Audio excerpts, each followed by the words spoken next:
दोस्तों, आज की सुंदर वीडियो में हम आप लोगों को बहुत सुंदर कहानी सुनाने जा रहे हैं। इसमें कहानी है परियां बनी तितलियां। हम इस कहानी को शुरू करते हैं। एक बार की बात है, पाकिस्तान की 7 सुंदर परियां धरती की सैर पर निकली। पाकिस्तान एक ऐसा स्थान है जहाँ केवल परियां, जादू और खुशियाँ ही रहती हैं। वहाँ न दुख होता है, न रोना, न शोर। लेकिन धरती की सुंदरता की बातें परियां अक्सर सुना करती थी। इस बार उन्होंने सोचा, चलो धरती की सैर करें। वे 7 परियां धरती पर उतर आई। जैसे ही उन्होंने धरती को देखा, वे हैरान रह गई। चारों तरफ हरियाली थी, बड़े बड़े पेड़, रंग बिरंगे फूलों से सजे बाग, कल कल करते झरने, नीला आसमान, पहाड़ों की चोटियाँ और खुले खेतों में लहराते सोने जैसे गेहूँ। धरती सचमुच बहुत सुंदर थी। जहाँ भी उनकी नज़र पड़ी, उन्हें कुछ नया, कुछ अनोखा देखने को मिला। पशु कूदते फांदते इधर उधर दौड़ रहे थे, पक्षी मधुर गीत गा रहे थे और आसमान में बादल धीरे धीरे उड़ रहे थे। परियों को सबसे ज़्यादा सुंदर लगा एक बगीचा। वहाँ के फूल इतने रंगीन और खुशबूदार थे कि परियां उन्हें देखने ही रह गई। उनके चारों ओर रंग बिरंगी तितलियां उड़ रही थी। तितलियों को देखकर परियों का भी खेलने का मन हो गया। परियों ने एक जादू किया और खुद को तितलियों में बदल लिया। अब वे भी रंग बिरंगी पंखों वाली तितलियां बन चुकी थी। कोई नीली, कोई लाल, कोई पीली, कोई हरी। वो फूलों पर बैठती, फिर उड़ जाती, कभी गुनगुनाती, कभी झूले जैसी पत्तियों पर झूल जाती। हर दिन वे उस बगीचे में आकर तितलियां बन जाती और खेलती रहती। यह उनका रोज का काम बन गया था। धरती पर आओ, तितली बनो, खेलो और गुनगुनाओ।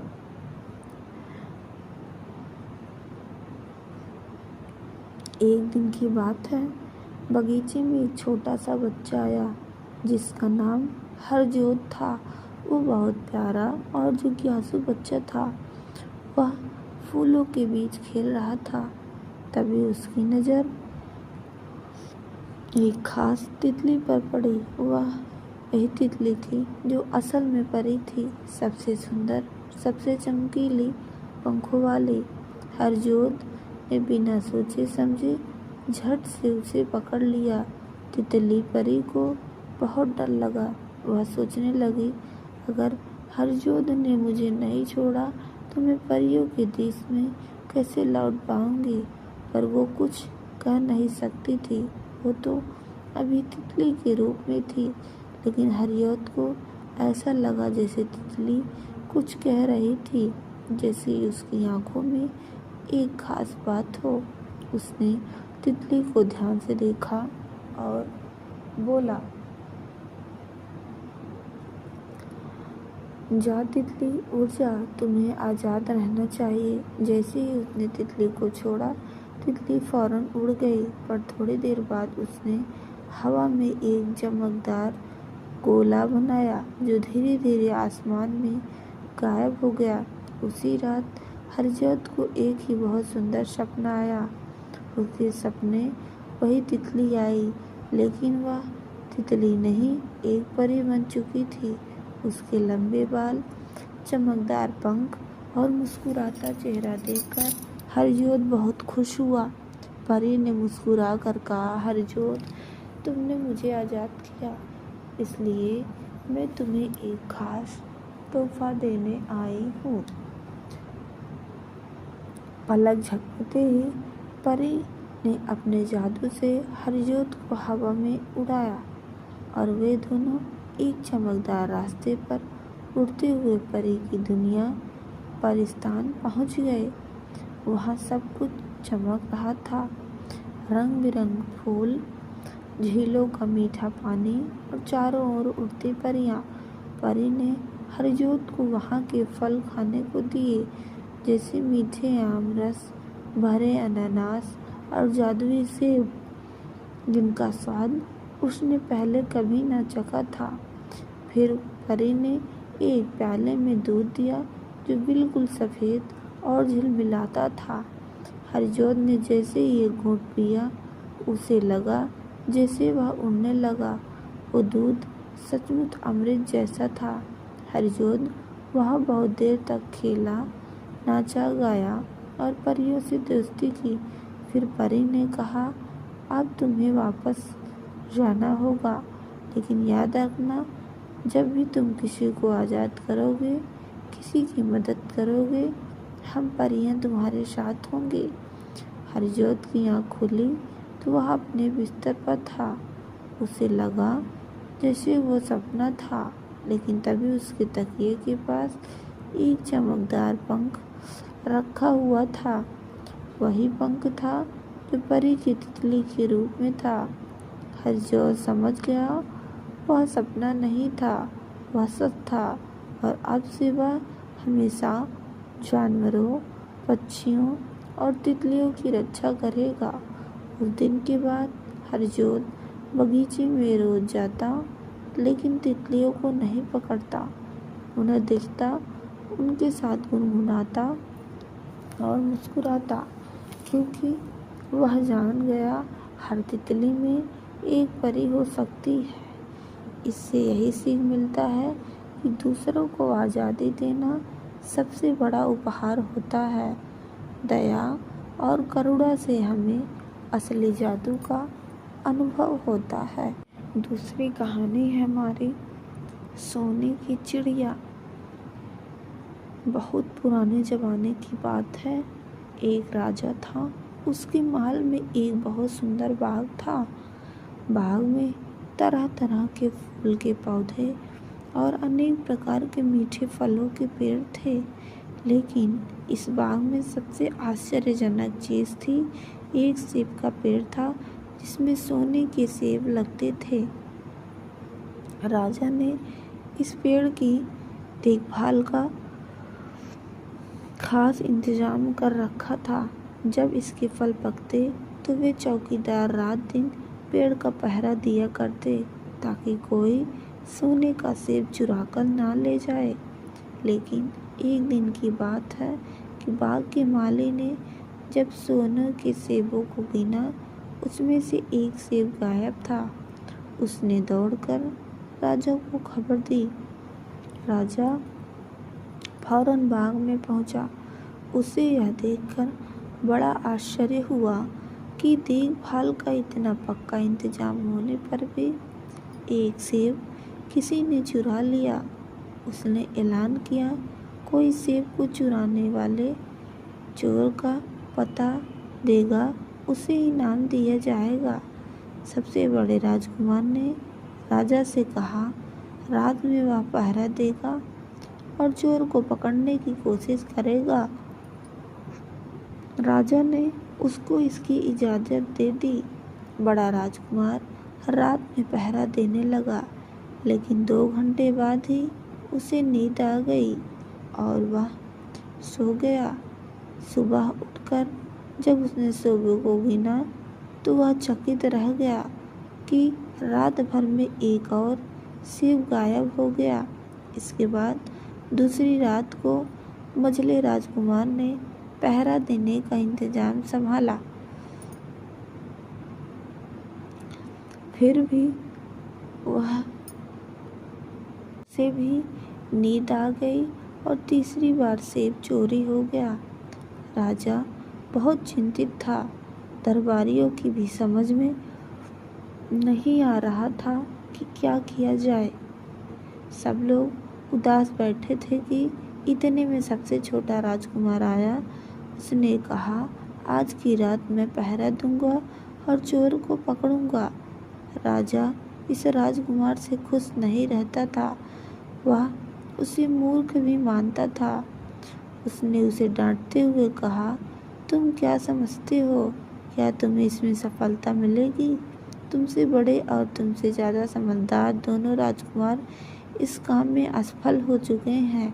तुम जाओ, अपना काम करो। लेकिन छोटा राजकुमार नहीं माना।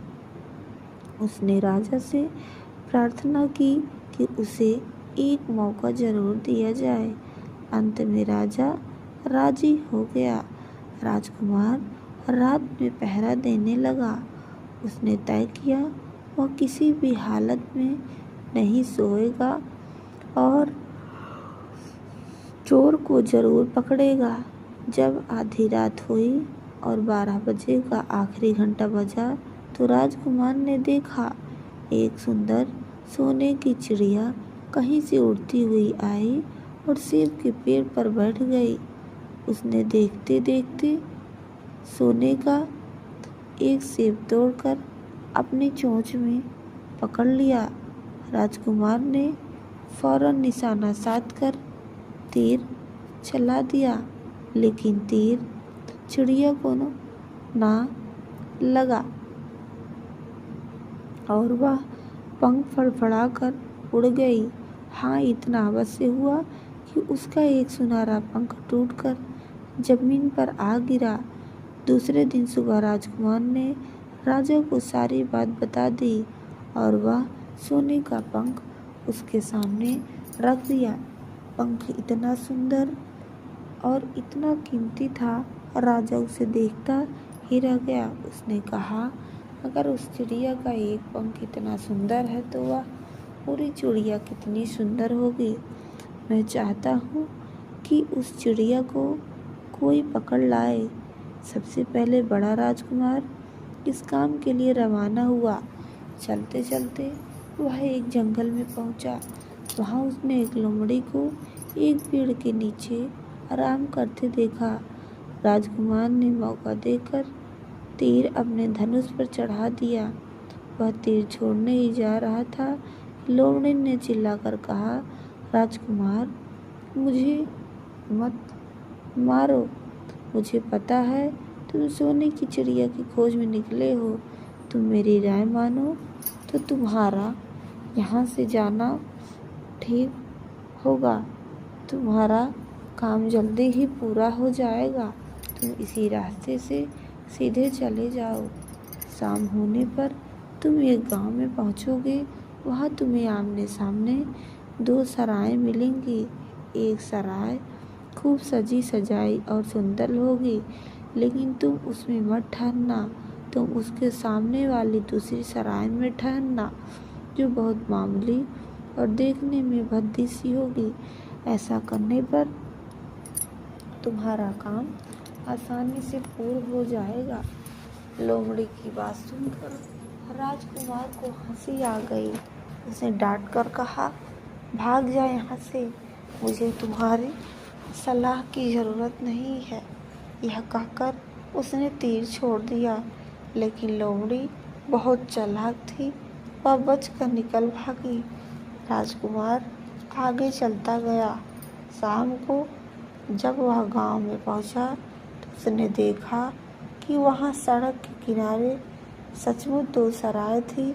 उसमें से एक सराय खूब सजी सजाई थी और उसके अंदर से लोगों के नाचने गाने की आवाज़ें आ रही थी। दूसरी सराय भद्दी सी थी और वहाँ अंधेरा घिरा हुआ था। राजकुमार सजी सजाई सराय में ठहर गया। थोड़ी देर में वह भूल गया कि वह असल में सोने की चिड़िया की खोज में निकला था। उधर जब काफ़ी समय बीत गया तो बड़ा राजकुमार नहीं लौटा। मझला राजकुमार सोने की चिड़िया की खोज में चल पड़ा। वह भी उसी तरह चलते चलते जंगल में पहुंचा तो वही लोमड़ी उसे भी मिली। इस राजकुमार ने भी लोमड़ी की बात को कोई ध्यान नहीं दिया। जब वह शाम को उस गांव में पहुंचा तो बड़े राजकुमार की तरह सजी सजाए सराय में ठहरा। वहाँ के नाच रंग में मस्त होकर वह भी अपना काम भूल गया। यहाँ तक कि उसे घर लौटने की भी सुध ना रही। अंत में सबसे छोटे राजकुमार ने राजा से कहा, मैं सोने की चिड़िया की खोज में जाऊंगा।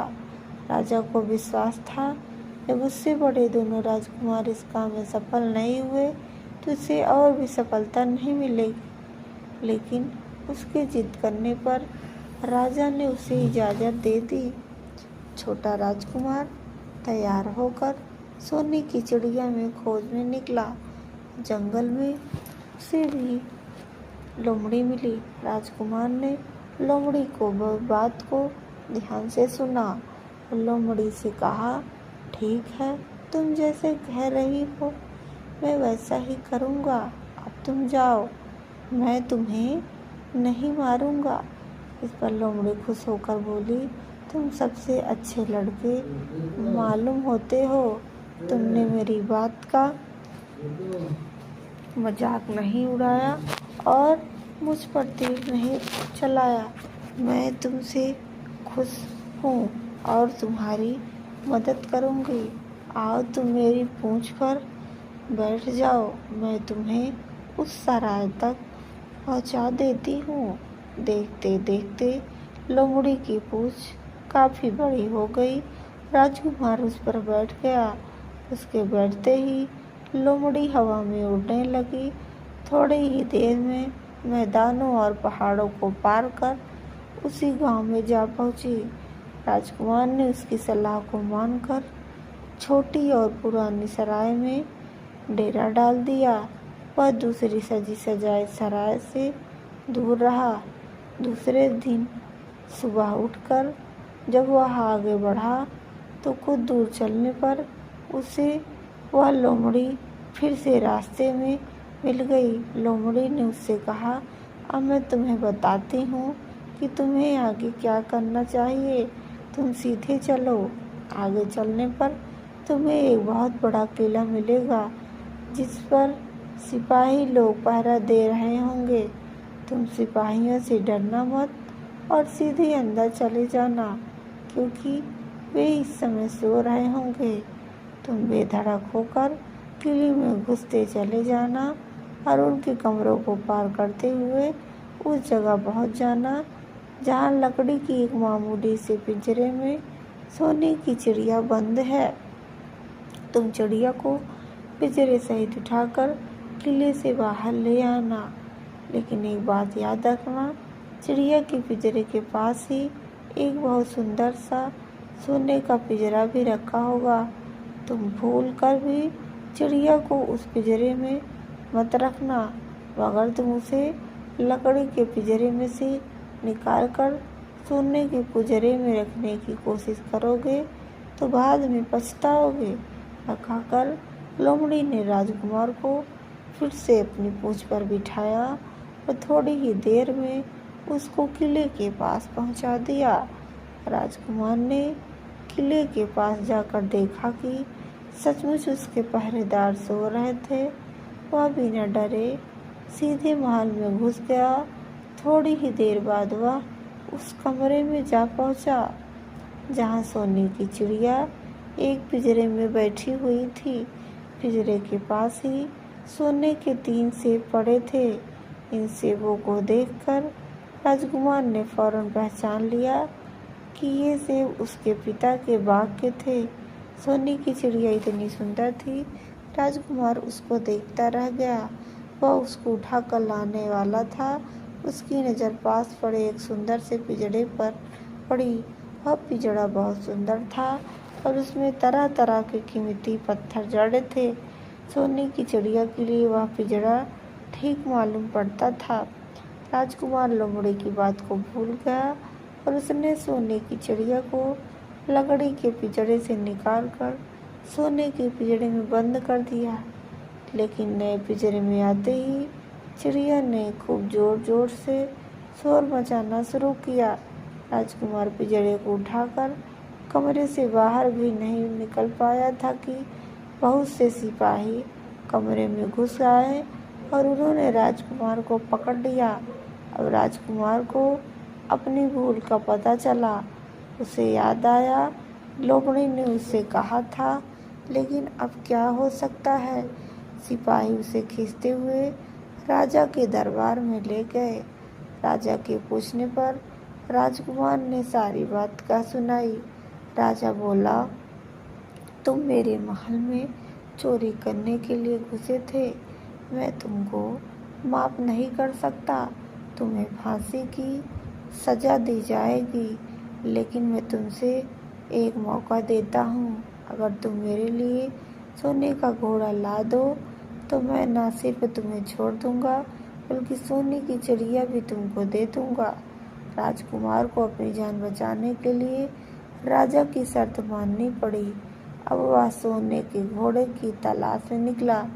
किले के बाहर जाने पर उसने देखा लोमड़ी उसका इंतजार कर रही थी। उसने लोमड़ी को सारी बातें बताई। लोमड़ी निराश होते हुए कहा, अब मैं तुम्हारी कोई मदद नहीं करूँगी। तुम मेरे कहने के अनुसार नहीं किया। मैंने जिस तरह से कहा था, अगर तुम उस तरह से काम करते तो इस मुसीबत में नहीं फंसते और सोने की चिड़िया तुम्हें मिल जाती। राजकुमार बोला, इस बार मुझे माफ़ कर दो।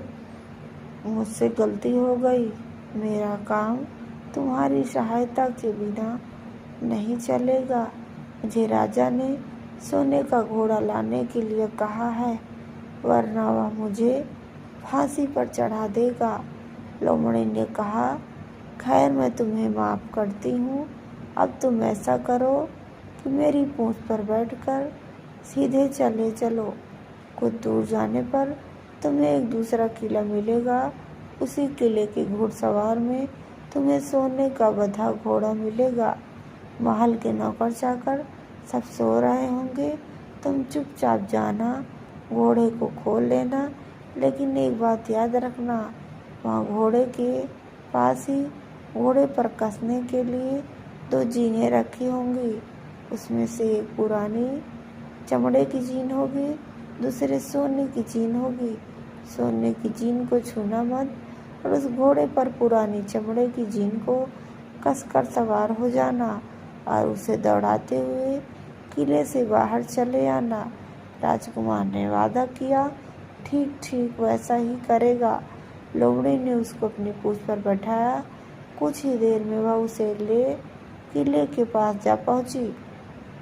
किले के पास पहुंचते ही लोमड़ी ने उसे उतारा और फिर वहां से चली गई। राजकुमार सीधा फटाक से किले में घुसा। अंदर जाकर देखा, वहां के सभी नौकर चाकर सो गए थे। थोड़ी देर में वह किले की घुड़साल में जा पहुंची। वहां एक बहुत सुंदर सुनहरा घोड़ा बंधा हुआ था। राजकुमार ने पास जाकर देखा, और घोड़ा सचमुच सोने का था। ऐसा सुंदर घोड़ा उसने सपने में ना देखा था। उसने आगे बढ़कर घोड़ा खोल लिया। जब वह बाहर निकलने लगा तो उसकी नज़र एक कोने में पड़ी हुई सोने की जीन पर पड़ी। यह जीन बहुत सुंदर थी और इसमें हीरे मोती जड़े थे। उसके पास ही एक फटी पुरानी चमड़े की जीन पड़ी थी। इतने सुंदर घोड़े पर पुराने चमड़े की जीन कसना राजकुमार को अच्छा नहीं लगा। उसने सोने की जीन उठा ली, घोड़े पर कसना शुरू किया। इतने में घोड़ा जोर से हिनहिना उठा। किले के नौकर चाकर जाग गए। थोड़ी देर में राजकुमार पकड़ लिया गया। राजकुमार को सिपाहियों ने बात कर राजा के सामने पेश किया। राजा ने सारी बातें सुनकर कहा, तुमने मेरे घोड़े को चुराने की कोशिश की है, इसलिए मैं तुम्हें फांसी की सज़ा दे दूंगा। लेकिन अगर तुम मेरा एक काम कर दो तो मैं तुम्हें छोड़ सकता हूँ। यहाँ से कुछ दूर एक सोने का महल है, उसमें बहुत सुंदर राजकुमारी रहती है। अगर तुम अपनी जान बचाना चाहते हो, उस राजकुमारी के मेरे पास ले आओ। तुम्हें इनाम में यह सोने का घोड़ा दे दूंगा। बेचारा राजकुमार वह फिर से एक नई मुसीबत में फंसा। उसे मजबूर होकर राजा की शर्त माननी पड़ी। अब वह सोने के महल की खोज में निकल कुछ दूर चलने पर फिर उसे वह लोमड़ी मिली। पता नहीं कैसे लोमड़ी को सारी बातें मालूम हो गई थी। बोली, देखो तुमने इस बार भी मेरी बात नहीं मानी। मेरी बात मान जाते तो यह नई मुसीबत तुम्हारे गले नहीं पड़ती। खैर, मुझे तुम पर दया आ रही, मैं तुम्हारी मदद करूँगी। चलो, मैं तुमको सोने के महल के पास पहुँचा देती हूँ। तुम महल के बाहर ही कहीं छिपे रहना। जब उसमें से शाम को राजकुमारी तालाब में नहाने के लिए बाहर आए, तुम आगे बढ़कर उसका हाथ पकड़ लेना। जैसे ही तुम उसको छुओगे, राजकुमारी तुम्हारे साथ आने के लिए राजी हो जाएगी। लेकिन बात याद रखना, तुम उसको वहाँ से अपने साथ ले आना। उसे वापस महल में मत जाने देना। वह तुमसे कहेगी कि मैं अभी अपने माता पिता से मिलकर आती हूँ, लेकिन तुम उसकी बातों में मत आना, वरना फिर मुसीबत में फंस जाओगे। यह कहकर लोमड़ी ने फिर अपनी पूंछ फैला ली। राजकुमार को उस पे बैठा गया। देखते देखते लोमड़ी हवा में उड़ी। कुछ देर बाद सोने के महल जा पहुंची। महल के पास पहुंचते ही राजकुमार एक पेड़ की आड़ में छिपकर बैठ गया।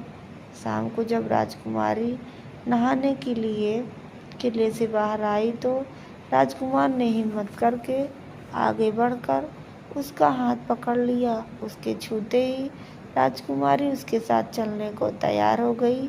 बोली, राजकुमार, तुम मुझे जहाँ भी ले जाना चाहो मैं तुम्हारे साथ चलूँगी, लेकिन मुझे थोड़ी देर के लिए अपने माता पिता से मिलाने दो।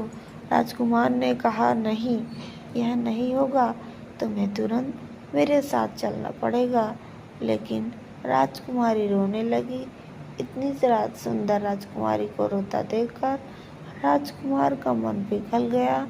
अंत में वह राजी हुआ और बोला, जाओ, थोड़ी देर के लिए माता पिता से मिलाओ, लेकिन फिर तुरंत बाहर चली आना। राजकुमारी ने जैसे ही किले में पैर रखा, किले के पहरेदार जाग गए और उन्होंने राजकुमार को पकड़ लिया। राजकुमार बहुत पछताया, लेकिन अब क्या हो सकता। सिपाहियों ने उसे अपने राजा के सामने पेश किया। राजा बहुत निराश था। उसने उसी वक्त हुक्म दिया, इस राजकुमार को फौरन फांसी पर चढ़ा दो। यह सुनकर राजकुमार रोने गिड़गिड़ाने लगा। इस पर राजा ने थोड़ी देर विचार करने के बाद कहा, मैं अपनी आज्ञा वापस नहीं ले सकता, लेकिन अगर तुम मेरा काम कर दो तो मैं तुम्हारी जान बचा सकता हूँ। हमारे किले के ठीक सामने यह जो बड़ा पहाड़ है, इसके कारण हमारे किले की सुंदरता नष्ट होती है। अगर तुम 8 दिन में इस पहाड़ को खोदकर साफ कर दो तो हम तुम्हें क्षमा करेंगे और राजकुमारी का विवाह तुम्हारे साथ कर देंगे। राजकुमार किले के बाहर आकर पहाड़ को देखने लगा। उसके हाथ में एक छोटी सी कुदाल थी। उसे समझ में नहीं आ रहा था, इतना बड़ा पहाड़ 8 दिन में वह कैसे खोद सकेगा। फिर भी उसे अपनी जान तो बचानी थी, इसलिए वह पहाड़ खोदने लगा। धीरे धीरे 7 दिन बीत गया। इतने दिन तक लगातार खोदने पर भी पहाड़ का सिर्फ एक कोना ही खोद सका। वह दुखी होकर बैठ गया। उसे अब अपने पर बहुत क्रोध आ रहा था। मन में गाने लगा, अगर मैंने लोमड़ी की बात मान ली होती तो कितना अच्छा होता। लोमड़ी ने मुझको हर बार ठीक सलाह दी और मैं हर बार उसका कहना ना मानकर नई सी नई मुसीबत में फंस जाता हूँ। राजकुमार इस तरह सिर झुकाए बैठा था कि अचानक उसे अपने पैरों के पास लोमड़ी की पूंछ हिलती दिखी। उसे नजर उठाकर देखा, सचमुच वही लोमड़ी खड़ी थी। लोमड़ी ने मुस्कुराते हुए कहा, क्यों, क्या हाल है? इस बार तो तुम्हारी मदद करने की मेरी जरा भी इच्छा नहीं थी, लेकिन मैं 7 दिन से तुमको पहाड़ खोदते देख रही। मुझे दया आ गई और मैं तुम्हारी मदद के लिए चली आई। जाओ, तुम बहुत थक गए हो, सो जाओ, मैं थोड़ी देर में तुम्हारा काम पूरा कर दूंगी।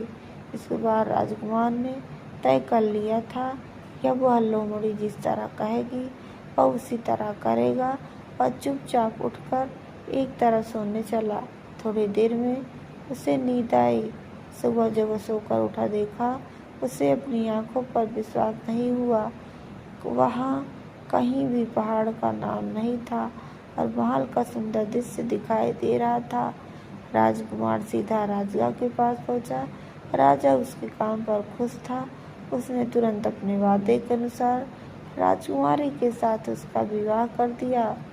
जब राजकुमार उस सुंदर राजकुमारी के साथ दूर चला उसे रास्ते में फिर वही लोमड़ी मिली। लोमड़ी बोली, बधाई हो राजकुमार, राजकुमारी के साथ तुम्हें देखकर मुझे बड़ी खुशी हो रही, लेकिन अब तुम्हें सोने का घोड़ा और सोने की चिड़िया भी प्राप्त करनी चाहिए, क्योंकि वे दोनों चीज़ तुम्हारे ही लायक है और तुम उन्हें आसानी से प्राप्त कर सकते हो।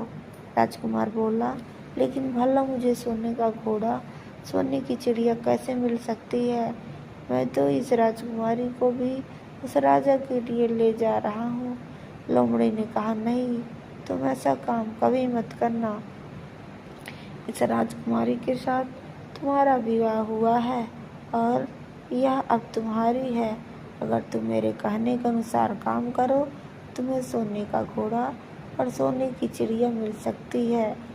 तुम पहले इस राजकुमारी को लेकर सोने के घोड़े वाले राजा के पास जाओ। राजा खुश होकर तुमको सोने का घोड़ा दे देगा। तुम घोड़े पर सवार हो जाना और सवार होकर सबसे विदा लेना। राजकुमारी से तुम सबसे बाद में विदा लेना। जैसे तुम राजकुमारी के पास पहुँचो तुम उसे हाथ से पकड़कर घोड़े के ऊपर खींच लो और घोड़े को दौड़ा दो। सोने का घोड़ा इतना तेज दौड़ता है, दुनिया का तेज से तेज घोड़ा भी उसकी बराबरी नहीं कर सकता। जाओ तुम पहले इतना काम पूरा करो, उसके बाद आगे का काम मैं तुम्हें बाद में बताऊंगी। मैं तुम्हें वहाँ रास्ते में मिलूंगी। राजकुमार ने ठीक वैसा किया जैसा लोमड़ी ने कहा था। जब सोने के घोड़े वाले राजा ने खुश होकर उसे इनाम में सोने का घोड़ा दिया तो राजकुमार उस पर सवार हो गया और उसे विदा देने लगा। अंत में वह राजकुमारी को उठाकर घोड़े को तेजी से दौड़ता हुआ किले से बहुत दूर आया। रास्ते में एक पेड़ के नीचे लोमड़ी उसका इंतजार कर रही थी। उसे देखकर लोमड़ी बोली, शाबाश, अब तुम सोने की चिड़िया भी प्राप्त कर लो। जब तुम सोने की चिड़िया वाले राजा के पास पहुंचोगे तो वह इस घोड़े को देखकर बहुत खुश होगा। तुम उससे कहना पहले कि सोने की चिड़िया का पिंजरा मेरे हाथ दो, तब मैं यह घोड़ा तुमको दूंगा। जो पिंजरा तुम्हारे पास लाए तुम पिंजरा उसके हाथ से छीन लेना और घोड़े को दौड़ा देना। बस ऐसी चिड़िया तुमको मिल जाएगी और कोई तुम्हें पकड़ भी नहीं सकेगा। इस बार राजकुमार ने ठीक वैसा किया। अब उस राजकुमारी के साथ ही घोड़े पर बैठा रहा और जब राजा ने उसके हाथ सोने की चिड़िया का पिंजरा दिया उसने देखते देखते एड़ मार दी और सोने का घोड़ा हवा से बातें करने लगा। कुछ दूर चलने पर लोमड़ी से मिली। राजकुमार ने उससे कहा, तुम मेरी बड़ी मदद की। मैं तुम्हारी वजह से मुझे न सिर्फ घोड़े सोने की चिड़िया मिली बल्कि सोने का घोड़ा और इतना सुंदर राजकुमारी भी मिल गई। बताओ मैं तुमको क्या इनाम दूँ? मैं तुमको कुछ न कुछ जरूर देना चाहता हूँ। लोमड़ी ने कहा, अगर तुम खुश हो तो मेरा काम करो। तुम एक तीर चलाकर मुझे मार दो। इस समय तुम यही सबसे बड़ा काम मेरे लिए कर सकते हो। राजकुमार ने कहा, भला यह कैसे हो सकता है? तुम मेरी इतनी मदद की और बदले में मैं तुम्हें मार दूं? मुझसे यह नहीं होगा। यह सुनकर लोमड़ी बहुत दुखी हो और बोली, अगर तुम मेरा यह काम नहीं कर सकते तो फिर ठीक है, जाओ, क्योंकि मैं तुम्हारी भलाई के लिए कह रही। तुम दो बातें जरूर याद रखना। एक तो तुम किसी कुएं की दीवार पर मत बैठना और दूसरे तुम ऐसे लोगों के लिए धन मत खर्च करना जिन्हें फांसी मिलने वाली हो। राजकुमार बोला, भाई तुम भी अजीब हो। तुम्हारी बातें मेरी समझ नहीं आती, भला मैं कभी कुएं की दीवार पर क्यों बैठूंगा और ऐसे आदमियों पर धन क्यों खर्च करूंगा जिनको फांसी दी जाने वाली हो। लेकिन लोमड़ी ने उसकी बात का कोई जवाब नहीं दिया और अलविदा कहकर वहां से चली गई। राजकुमार सोने का घोड़ा दौड़ाता हुआ आगे बढ़ा। राजकुमारी उसके साथ बैठी और सोने की चिड़िया का पिंजरा उसके हाथ में था। कुछ देर में राजकुमार उस छोटे गांव में पहुंचा जिसमें दोनों सराय थी। गांव के लोग और खास तौर से बच्चे उसको देखने के लिए बाहर निकल आए। सोने के घोड़े को देखकर सोने के घोड़े पर इतना सुंदर राजकुमार के साथ बैठी एक राजकुमारी को देखकर सभी लोग चकित थे। इतने में राजकुमार देखा गांव के बगीचे में एक जगह बहुत से लोग जमा और कुछ शोर हो रहा। राजकुमार के पूछने पर लोगों ने बताया वहाँ 2 आदमियों को फांसी देने की तैयारी हो रही है। राजकुमार उधर ही चल पड़ा। वहाँ पहुँचने पर उसने पहचान लिया जिन आदमियों को फांसी दी जाने वाली थी वो कोई और नहीं बल्कि उसके भाई थे। वो लोग तब तक से उसी सजी सजाई सराय में रह रहे थे और तरह तरह के बुरे काम कर रहे थे। वे जुए भी खेल रहे थे और जुए में बहुत सारा धन हार चुके थे। उन्होंने लोगों से बहुत सा रुपया भी उधार ले लिया था। इन्हीं सब बातों से चिढ़कर अब गांव वाले उन्हें फांसी पर चढ़ाने जा रहे थे। राजकुमार भला यह कैसे होने देता। उसने लोगों से कहा मुझसे रुपए ले लो और इन लोगों को छोड़ दो। उसके बहुत कहने सुनने पर लोग राजी हो गए और उन्होंने उन दोनों भाइयों को रिहा कर दिया। राजकुमार अपने भाइयों को छुड़ाकर आगे चला। कुछ दूर चलने पर जंगल में उन्हें एक कुआं दिखाई दिया। इस पर राजकुमार कुछ देर कुएं के पास आराम करते। वहाँ ठंडा पानी पीने के बाद हम लोग आगे चलेंगे। राजकुमार राजी हो गया। अब तक वह यह भी भूल चुका लोमड़ी ने उसे विदा होते समय उससे यह कहा था। वह घोड़े से उतरकर कुएं की दीवार पर बैठ गया और आराम करने लगा। उसके दोनों भाइयों ने मौका देखकर उसे कुएं में धकेल दिया। उसके बाद उन्होंने घोड़े पर राजकुमारी को डाला और सोने की चिड़िया का पिंजरा उठाया और वहां से चलते बने। कुछ देर में वे लोग अपने राज्य में लौट गए। घर लौटकर उन्होंने राजा से कहा हम लोग सोने की चिड़िया को पकड़ लाएं। किसी चिड़िया ने हमारे बाग में से सोने के सेब चुराए थे। इसके साथ ही हम यह सोने का घोड़ा और राजकुमारी भी लाए हैं। राजा बहुत खुश हुआ। सारे राज्य के लोग खुशियां मनाने लगे लेकिन राजकुमारी खुश नहीं थी। वह बार बार रोती रहती। उसने खाना पीना छोड़ दिया। यही नहीं घोड़े ने भी दाना पानी बंद कर दिया और सोने की चिड़िया भी उदास रहने लगी। राजा ने बहुत कोशिश की लेकिन ना तो राजकुमारी खुश हुई ना सोने के घोड़े ना सोने की चिड़िया ने दाना खाना शुरू किया। उधर छोटा राजकुमार कुएं में गिरा गया लेकिन वह मरा नहीं। कुआं बहुत गहरा था लेकिन उसमें पानी बहुत थोड़ा था। वह कुआं में बैठा बैठा अपने भाग्य को कोसता रहा। अब उसे फिर से उसी लोमड़ी की याद आई और वह पछताने लगा। अगर मैंने उसका कहना मान लिया होता तो मैं मुसीबत में ना फंसता।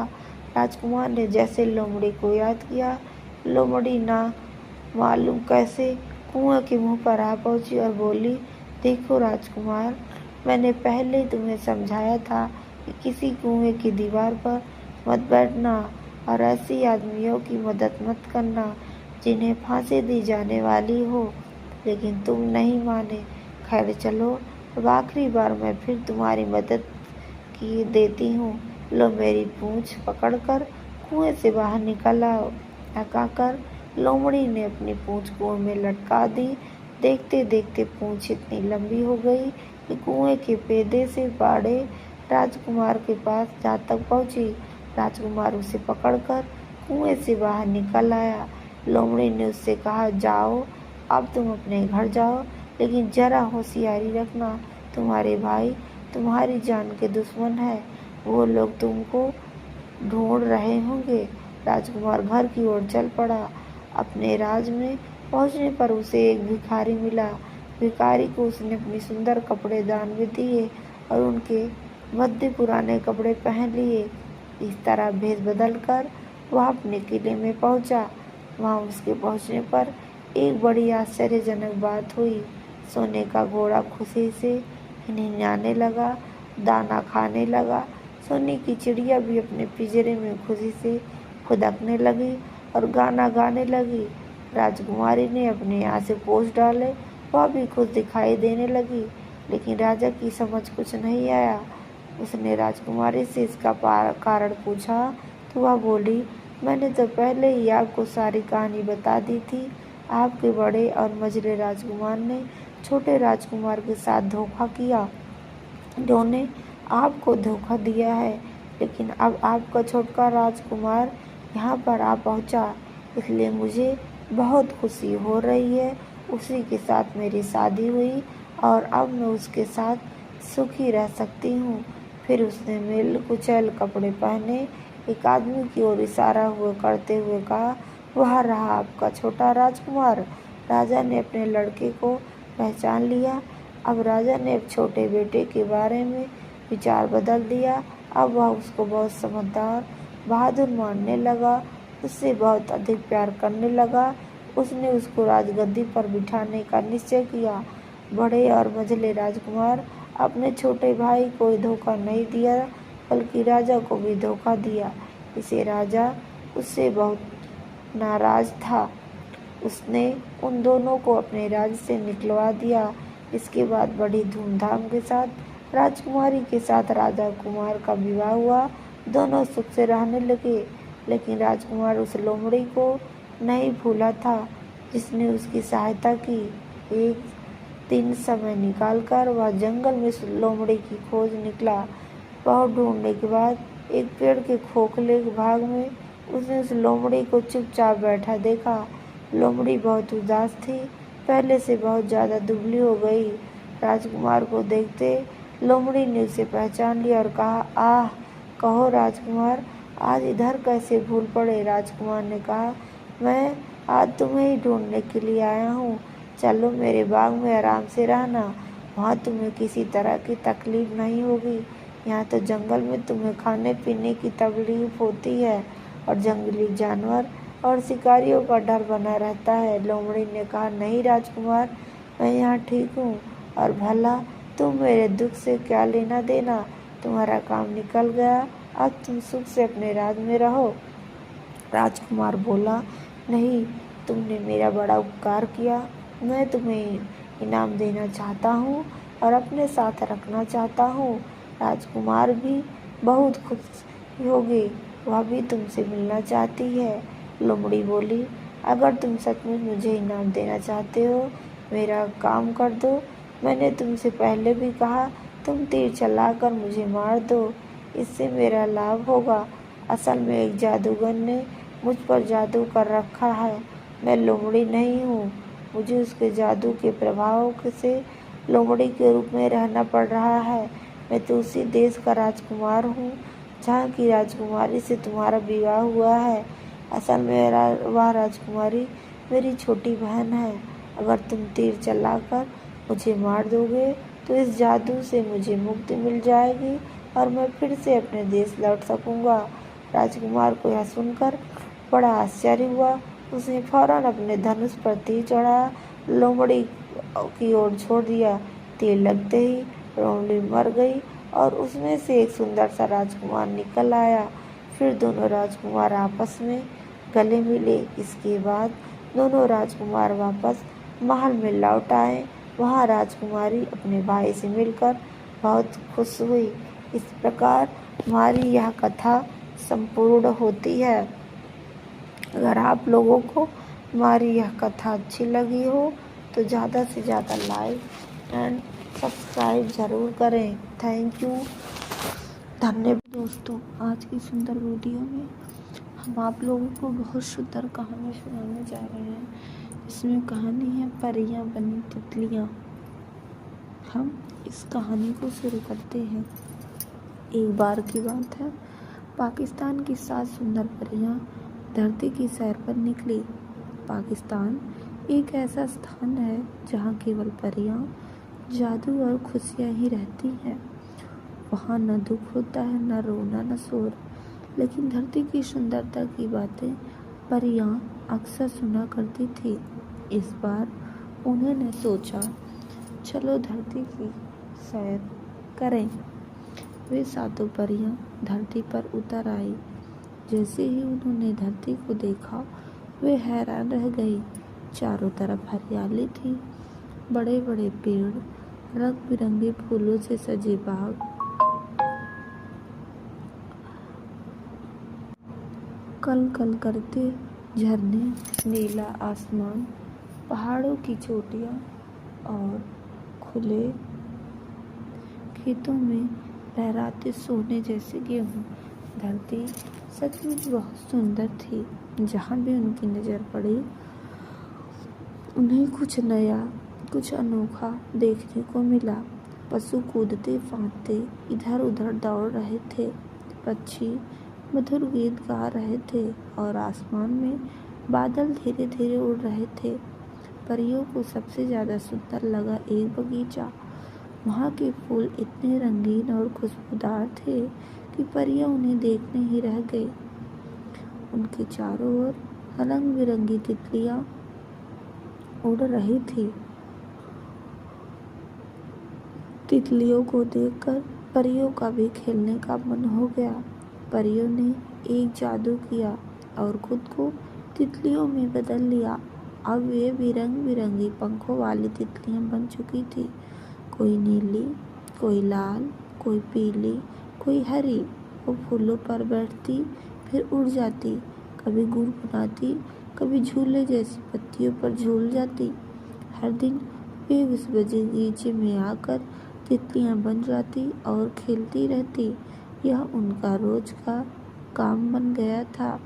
धरती पर आओ, तितली बनो, खेलो और गुनगुनाओ।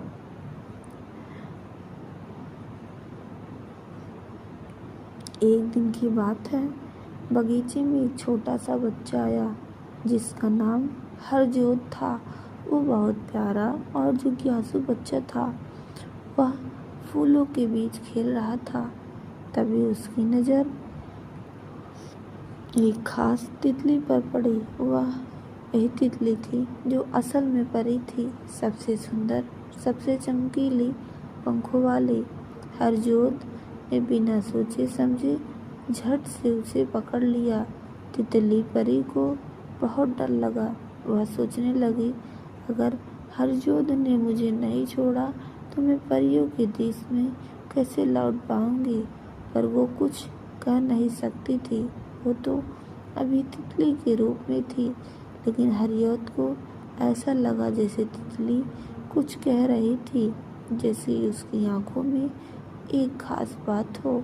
उसने तितली को ध्यान से देखा और बोला, जा तितली, उड़ जा, तुम्हें आज़ाद रहना चाहिए। जैसे ही उसने तितली को छोड़ा, तितली फौरन उड़ गई। पर थोड़ी देर बाद उसने हवा में एक चमकदार गोला बनाया जो धीरे धीरे आसमान में गायब हो गया। उसी रात हरजोत को एक ही बहुत सुंदर सपना आया। उसके सपने वही तितली आई, लेकिन वह तितली नहीं, एक परी बन चुकी थी। उसके लंबे बाल, चमकदार पंख और मुस्कुराता चेहरा देखकर हरजोत बहुत खुश हुआ। परी ने मुस्कुराकर कहा, हरजोत, तुमने मुझे आज़ाद किया, इसलिए मैं तुम्हें एक खास तोहफा देने आई हूँ। पलक झपकते ही परी ने अपने जादू से हरजोत को हवा में उड़ाया और वे दोनों एक चमकदार रास्ते पर उड़ते हुए परी की दुनिया परिस्तान पहुंच गए। वहाँ सब कुछ चमक रहा था, रंग बिरंग फूल, झीलों का मीठा पानी और चारों ओर उड़ती परियां। परी ने हरजोत को वहाँ के फल खाने को दिए, जैसे मीठे आम रस भरे अनानास और जादुई सेब, जिनका स्वाद उसने पहले कभी न चखा था। फिर परी ने एक प्याले में दूध दिया जो बिल्कुल सफ़ेद और झिलमिलाता था। हरजोत ने जैसे ये घूंट पिया, उसे लगा जैसे वह उड़ने लगा। वो दूध सचमुच अमृत जैसा था। हरजोत वह बहुत देर तक खेला, नाचा गाया और परियों से दोस्ती की। फिर परी ने कहा, अब तुम्हें वापस जाना होगा, लेकिन याद रखना, जब भी तुम किसी को आज़ाद करोगे, किसी की मदद करोगे, हम परियां तुम्हारे साथ होंगे। हरजोत की आँख खुली तो वह अपने बिस्तर पर था। उसे लगा जैसे वो सपना था, लेकिन तभी उसके तकिए के पास एक चमकदार पंख रखा हुआ था। वही पंख था जो परी की तितली के रूप में था। हरजोत समझ गया वह सपना नहीं था, वह सच था, और अब से वह हमेशा जानवरों, पक्षियों और तितलियों की रक्षा करेगा। उस दिन के बाद हरजोत बगीचे में रोज जाता, लेकिन तितलियों को नहीं पकड़ता। उन्हें देखता, उनके साथ गुनगुनाता और मुस्कुराता, क्योंकि वह जान गया हर तितली में एक परी हो सकती है। इससे यही सीख मिलता है कि दूसरों को आज़ादी देना सबसे बड़ा उपहार होता है। दया और करुणा से हमें असली जादू का अनुभव होता है। दूसरी कहानी है हमारी सोने की चिड़िया। बहुत पुराने ज़माने की बात है। एक राजा था, उसके महल में एक बहुत सुंदर बाग था। बाग में तरह तरह के फूल के पौधे और अनेक प्रकार के मीठे फलों के पेड़ थे। लेकिन इस बाग में सबसे आश्चर्यजनक चीज़ थी, एक सेब का पेड़ था जिसमें सोने के सेब लगते थे। राजा ने इस पेड़ की देखभाल का खास इंतजाम कर रखा था। जब इसके फल पकते तो वे चौकीदार रात दिन पेड़ का पहरा दिया करते, ताकि कोई सोने का सेब चुराकर ना ले जाए। लेकिन एक दिन की बात है कि बाग के माली ने जब सोने के सेबों को गिना, उसमें से एक सेब गायब था। उसने दौड़कर राजा को खबर दी। राजा फौरन बाग में पहुंचा। उसे यह देखकर बड़ा आश्चर्य हुआ कि देखभाल का इतना पक्का इंतजाम होने पर भी एक सेब किसी ने चुरा लिया। उसने ऐलान किया, कोई सेब को चुराने वाले चोर का पता देगा, उसे इनाम दिया जाएगा। सबसे बड़े राजकुमार ने राजा से कहा, रात में वह पहरा देगा और चोर को पकड़ने की कोशिश करेगा। राजा ने उसको इसकी इजाज़त दे दी। बड़ा राजकुमार रात में पहरा देने लगा, लेकिन 2 घंटे बाद ही उसे नींद आ गई और वह सो गया। सुबह उठकर जब उसने सेबों को गिना तो वह चकित रह गया कि रात भर में एक और सेब गायब हो गया। इसके बाद दूसरी रात को मझले राजकुमार ने पहरा देने का इंतजाम संभाला। फिर भी वह से भी नींद आ गई और तीसरी बार सेब चोरी हो गया। राजा बहुत चिंतित था। दरबारियों की भी समझ में नहीं आ रहा था कि क्या किया जाए। सब लोग उदास बैठे थे कि इतने में सबसे छोटा राजकुमार आया। उसने कहा, आज की रात मैं पहरा दूंगा और चोर को पकड़ूंगा। राजा इस राजकुमार से खुश नहीं रहता था। वह उसे मूर्ख भी मानता था। उसने उसे डांटते हुए कहा, तुम क्या समझते हो, क्या तुम्हें इसमें सफलता मिलेगी? तुमसे बड़े और तुमसे ज़्यादा समझदार दोनों राजकुमार इस काम में असफल हो चुके हैं। तुम जाओ, अपना काम करो। लेकिन छोटा राजकुमार नहीं माना। उसने राजा से प्रार्थना की कि उसे एक मौका जरूर दिया जाए। अंत में राजा राजी हो गया। राजकुमार रात में पहरा देने लगा। उसने तय किया वह किसी भी हालत में नहीं सोएगा और चोर को जरूर पकड़ेगा। जब आधी रात हुई और 12 बजे का आखिरी घंटा बजा तो राजकुमार ने देखा एक सुंदर सोने की चिड़िया कहीं से उड़ती हुई आई और सेब के पेड़ पर बैठ गई। उसने देखते देखते सोने का एक सेब तोड़कर अपनी चोंच में पकड़ लिया। राजकुमार ने फौरन निशाना साध कर तीर चला दिया, लेकिन तीर चिड़िया को ना लगा और वह पंख फड़फड़ाकर उड़ गई। हाँ, इतना अवश्य हुआ कि उसका एक सुनहरा पंख टूटकर जमीन पर आ गिरा। दूसरे दिन सुबह राजकुमार ने राजा को सारी बात बता दी और वह सोने का पंख उसके सामने रख दिया। पंख इतना सुंदर और इतना कीमती था, राजा उसे देखता ही रह गया। उसने कहा, अगर उस चिड़िया का एक पंख इतना सुंदर है तो वह पूरी चिड़िया कितनी सुंदर होगी। मैं चाहता हूँ कि उस चिड़िया को कोई पकड़ लाए। सबसे पहले बड़ा राजकुमार इस काम के लिए रवाना हुआ। चलते चलते वह एक जंगल में पहुँचा। वहाँ उसने एक लोमड़ी को एक पेड़ के नीचे आराम करते देखा। राजकुमार ने मौका देकर तीर अपने धनुष पर चढ़ा दिया। वह तीर छोड़ने ही जा रहा था, लोमड़ी ने चिल्लाकर कहा, राजकुमार, मुझे मत मारो। मुझे पता है तुम सोने की चिड़िया की खोज में निकले हो। तुम मेरी राय मानो तो तुम्हारा यहाँ से जाना ठीक होगा। तुम्हारा काम जल्दी ही पूरा हो जाएगा। तुम इसी रास्ते से सीधे चले जाओ।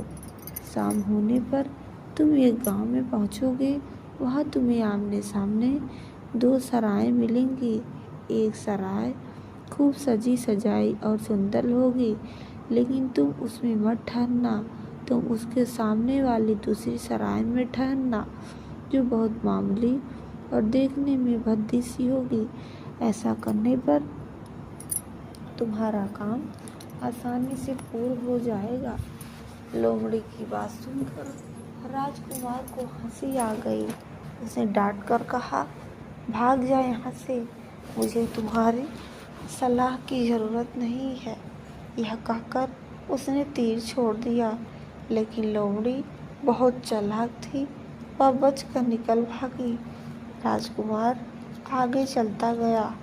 शाम को जब वह गांव में पहुंचा तो उसने देखा कि वहां सड़क के किनारे सचमुच 2 सराय थी। उसमें से एक सराय खूब सजी सजाई थी और उसके अंदर से लोगों के नाचने गाने की आवाज़ें आ रही थी। दूसरी सराय भद्दी सी थी और वहाँ अंधेरा घिरा हुआ था। राजकुमार सजी सजाई सराय में ठहर गया। थोड़ी देर में वह भूल गया कि वह असल में सोने की चिड़िया की खोज में निकला था। उधर जब काफ़ी समय बीत गया तो बड़ा राजकुमार नहीं लौटा। मझला राजकुमार सोने की चिड़िया की खोज में चल पड़ा। वह भी उसी तरह चलते चलते जंगल में पहुंचा तो वही लोमड़ी उसे भी मिली। इस राजकुमार ने भी लोमड़ी की बात को कोई ध्यान नहीं दिया। जब वह शाम को उस गांव में पहुंचा तो बड़े राजकुमार की तरह सजी सजाए सराय में ठहरा। वहाँ के नाच रंग में मस्त होकर वह भी अपना काम भूल गया। यहाँ तक कि उसे घर लौटने की भी सुध ना रही। अंत में सबसे छोटे राजकुमार ने राजा से कहा, मैं सोने की चिड़िया की खोज में जाऊंगा।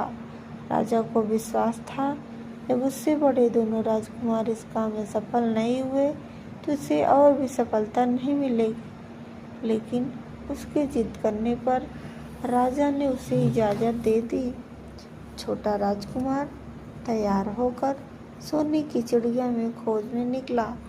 जंगल में उसे भी लोमड़ी मिली। राजकुमार ने लोमड़ी को बात को ध्यान से सुना और लोमड़ी से कहा, ठीक है, तुम जैसे कह रही हो मैं वैसा ही करूँगा।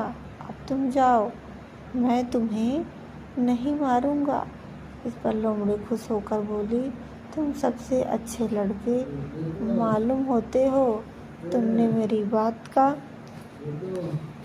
मजाक नहीं उड़ाया और मुझ पर तीर नहीं चलाया।